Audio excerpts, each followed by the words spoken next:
ప్రపంచ దేశాలు భారతదేశం వైపు చూస్తున్నాయంటే అది కేవలం అంబేద్కర్ రాసిన రాజ్యాంగం వల్లేనని వైసీపీ ప్రధాన కార్యదర్శి గడికోట శ్రీకాంత్ రెడ్డి అన్నారు. రాయచోటిలో ఆయన మీడియాతో మాట్లాడారు. అంబేద్కర్ రచించిన రాజ్యాంగానికి తూట్లు పొడిచి అరాచక పాలన కొనసాగడం దురదృష్టకరమన్నారు.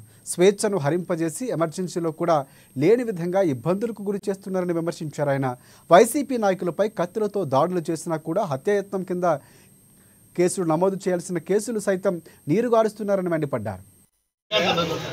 మీరు అంతకన్నా తక్కువకు ఈరోజు మీరు చేయలేని పరిస్థితిలో ఉన్నారు అని అంటే మీకు అది కరెక్ట్ అని తెలిసినా కూడా రాజకీయంగా లబ్ధి పొందేటువంటి ప్రయత్నం చేస్తున్నట్టుగానే కనపడుతూ ఉంది.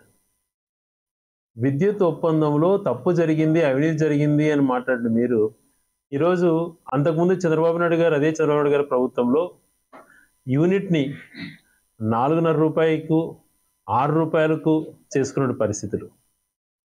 మరి ఒకటే పాలసీగా తీసుకొచ్చి అత్యంత తక్కువగా ₹2.47 ఎంటర్ చేయిస్తే మరి అంతకన్నా తక్కువగా చంద్రబాబు నాయుడు గారు అగ్రిమెంట్ చేయలేకపోతున్నారు, అంతకన్నా తగ్గించలేకపోతున్నారు అని అంటే ఎవరు తప్ప ఒకసారి ఆలోచన చేయండి.